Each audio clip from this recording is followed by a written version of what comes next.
नमस्कार दोस्तों। उम्मीद है आप सब अच्छे होंगे। मैं प्रखर श्रीवास्तव आप सभी लोगों का स्वागत करता हूं आपके अपने चैनल गुरु घंटाल में। दोस्तों, जैसा कि आप लोगों को पता है कि हम CBSE class 12 political science chapter number 9 recent developments in Indian politics को रिव्यू कर रहे हैं। ऑलरेडी इसके रिगार्डिंग हम 2 पार्ट रिलीज़ कर चुके हैं। Now we are going to review another part in part 3।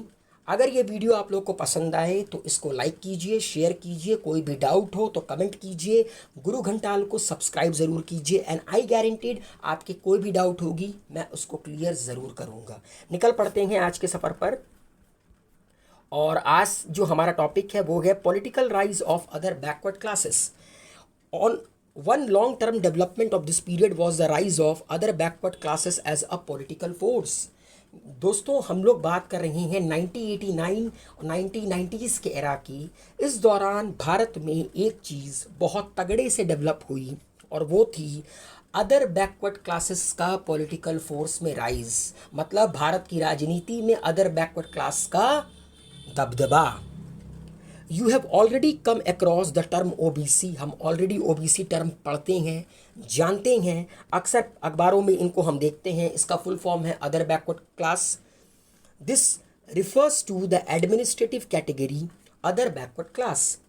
These are community other than SC and the ST who suffer from educational and social backwardness.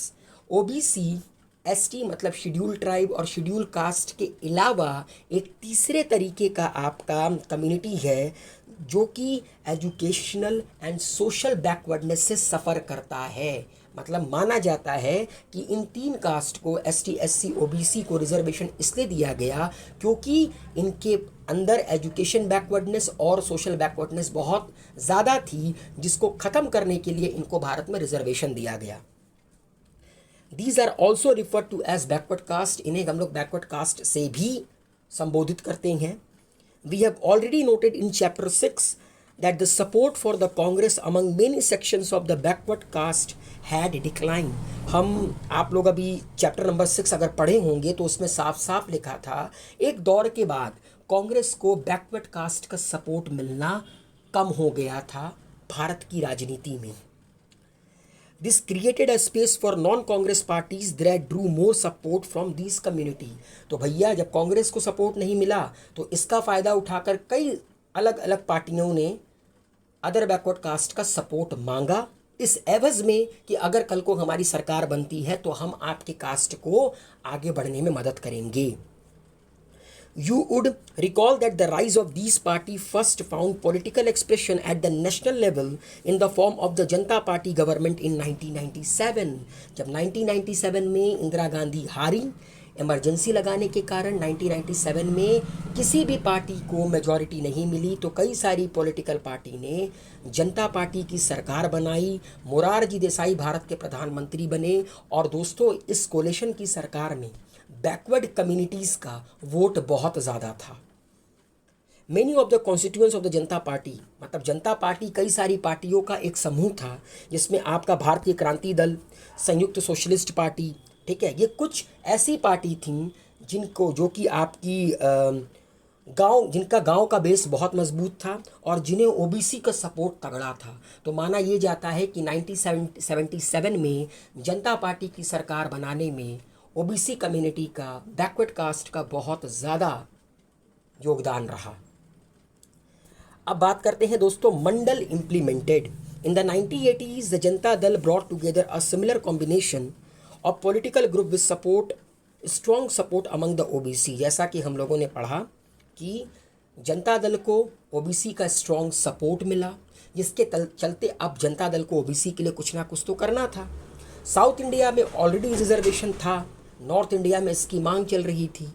तो मैं आप लोगों को बताता हूं कि जनता पार्टी ने एक मंडल कमीशन नियुक्त किया जिनका काम था कि जितनी भी अदर बैकवर्ड कास्ट हैं उनके रिलेटेड, उनकी प्रॉब्लम से रिलेटेड, उनकी सोशल बैकवर्डनेस से रिलेटेड, उनकी एजुकेशनल बैकवर्डनेस से रिलेटेड की जो पॉइंट्स हैं उन्हें गैदर करो, उन्हें फोकस करो और उनका सल्यूशन बताओ। The decision of the National Front government to implement the recommendation of the Mandal commission further help in shaping the politics of other backward class.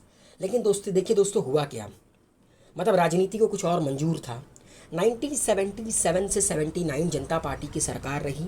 उसके बाद जैसा कि आप लोगों को पता है कोalition की सरकार भारत में जल्दी टिकती है नहीं। 1979 में ये सरकार गिर गई।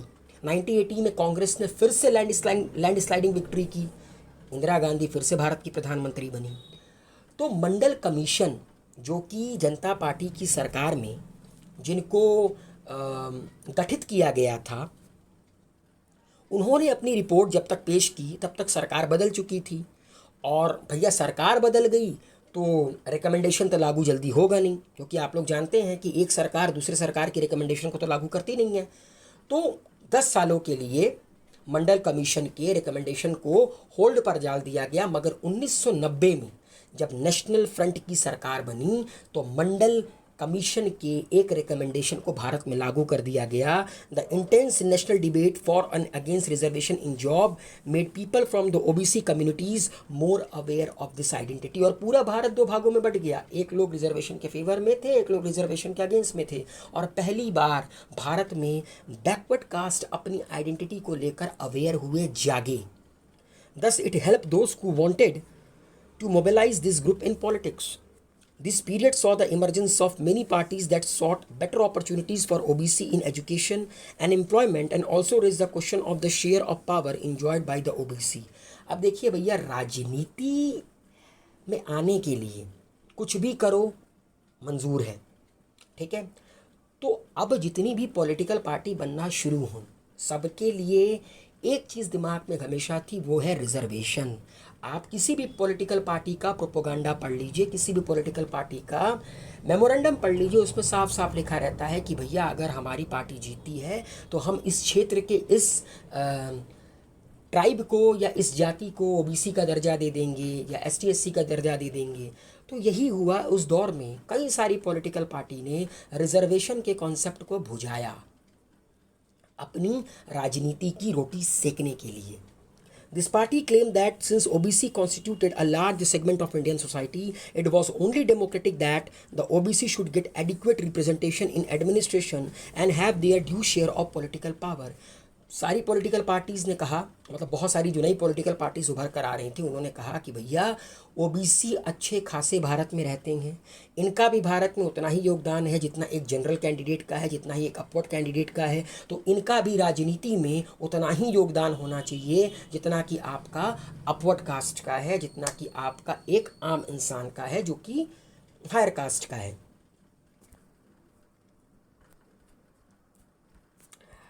तो दोस्तों अब हम बात करेंगे मंडल कमीशन के बारे में। बहुत इंपॉर्टेंट है, ज़रूर गौर कीजिएगा। मैं बताता चलूँगा कि इसमें इंपॉर्टेंट पॉइंट क्या है जो आपको याद रखना है और क्वेश्चन किस पर बनता है।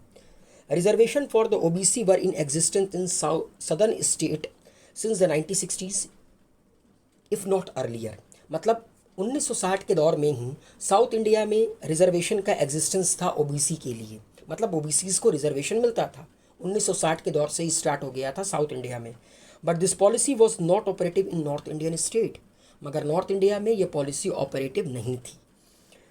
It was during the tenure of Janata party government in 1977-79 that the demand for reservation for backward caste in north India and at the national level was strongly raised. जैसा कि मैंने बताया, जब जनता पार्टी की सरकार बनी 1977 में, और उस पार्टी में बहुत सारी ऐसी पार्टीज़ थी जिनको बैकवर्ड कास्ट का अच्छा खासा सपोर्ट था, तो उन लोगों ने कहा कि भैया अगर हमारे बलबूते आपने सरकार बनाई है तो अब हमारा भला आप कीजिए।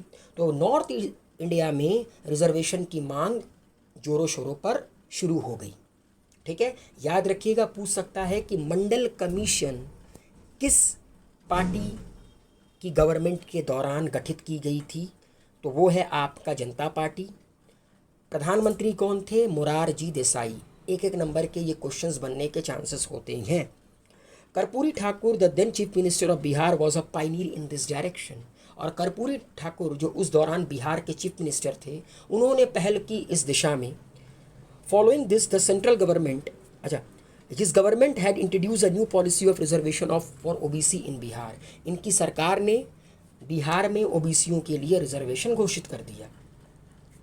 Following this, the central government appointed a commission in 1978 to look into and recommend way to improve the condition of the backward class। और इसी को देखते हुए सेंट्रल गवर्नमेंट ने 1978 में एक कमीशन गठित किया, जिस कमीशन का काम ये था कि वो बैकवर्ड कास्ट की जो कंडीशन है एजुकेशनल या आपकी क्या कह सकते हैं कि सेंट्रल गवर्नमेंट इंस्टीट्यूशन में नौकरी की कंडीशन, इन सब को आप रिव्यू करो और रेकमेंड करो कि क्या तरीका है जिससे कि बैकवर्ड क्लास को और मतलब कि उनकी कंडीशंस को इम्प्रूव किया जा सके।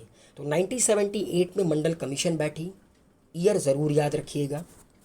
This was the second time since independence that the government had appointed such a commission. दूसरी बार आज़ाद भारत में आपका बैकवर्ड क्लास कमीशन गठित की गई।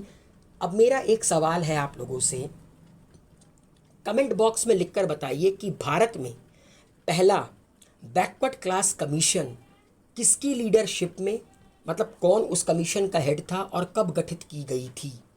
इसको कमेंट बॉक्स में लिखकर सबमिट कीजिए। तो आज़ाद भारत का ये दूसरा बैकवर्ड क्लास कमीशन था।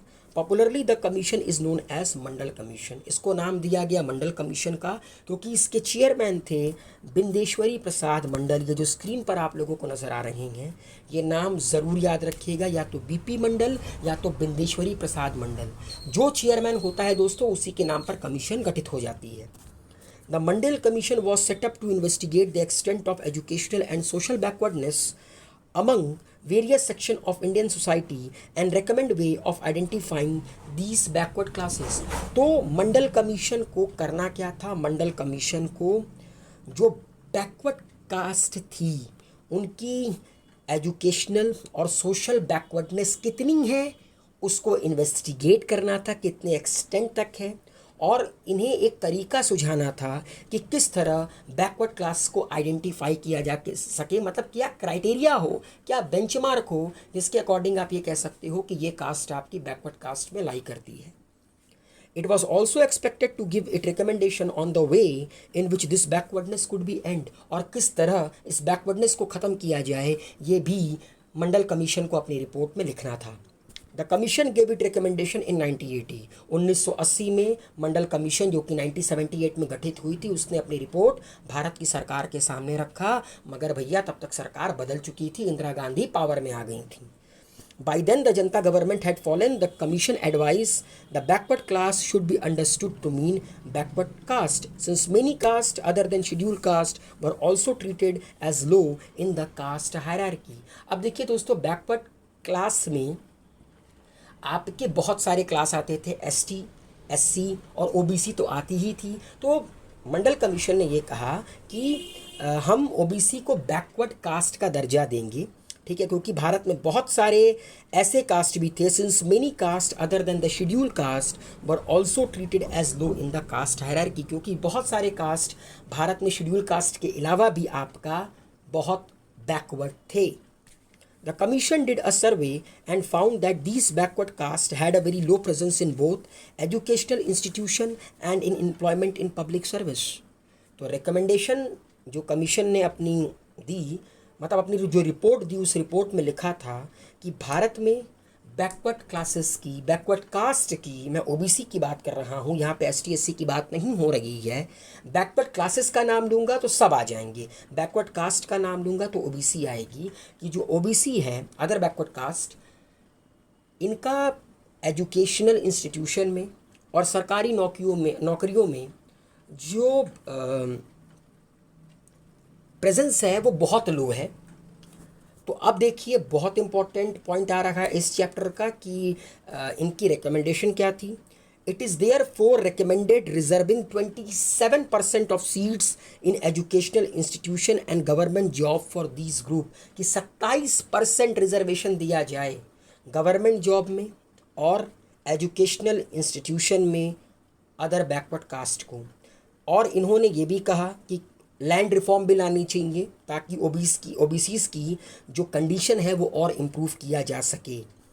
In August 1990, the National Front government decided to implement one of the recommendation of Mandal Commission pertaining to reservation for OBC in job in the central government and it undertaking. तो पहली जो recommendation थी 27% reservation in education institution and central government job, वो 1990 में National Front की government ने इसकी मंजूरी दे दी और इसके मंजूरी मिलते ही पूरे भारत में विद्रोह पर प्रदर्शन शुरू हो गए। जनरल कास्ट के लड़के आग लगा लेते थे अपने आप को सरकारी बंगले के सामने, नेताओं के घर के सामने, पुलिस वालों के सामने। The decision was also challenge in the supreme court and came to be known as Indira Sawhney case. इस डिसीजन को चैलेंज किया गया सुप्रीम कोर्ट में, इसको फेमस इंदिरा स्वाने केस का नाम दिया गया। एक इंदिरा स्वाने करके थे जिन्होंने इस डिसीज़न के खिलाफ पिटीशन दायर किया था सुप्रीम कोर्ट में, मगर नवंबर 1992 में सुप्रीम कोर्ट ने इस डिसीज़न को बरकरार रखा कि 27% रिजर्वेशन मंजूरी दी जाती है अदर बैकवर्ड कास्ट को। There were some differences among political party about the manner of implementation of this decision, लेकिन उस दौरान बहुत सारी political party में ये मतभेद था कि किस तरह आप ये 27% implement करोगे। But now the policy of reservation for OBC has support of all the major political party of the country। लेकिन आज भारत में इस रिजर्वेशन का सपोर्ट हर बड़ी से बड़ी political party करती है। तो उम्मीद है ये वीडियो आप लोगों को पसंद आया होगा, समझ में आया होगा। कोई भी दिक्कत हो कमेंट बॉक्स में लिखकर सबमिट कीजिए और जो मैंने सवाल पूछा है उसका उत्तर ज़रूर कमेंट बॉक्स में लिख कर दीजिए। Wish you all a very good luck. अगले पार्ट को रिव्यू करेंगे हम लोग पार्ट 4 में। गुरु घंटाल को सब्सक्राइब ज़रूर कीजिए और ज़्यादा से ज़्यादा इस वीडियो को शेयर कीजिए।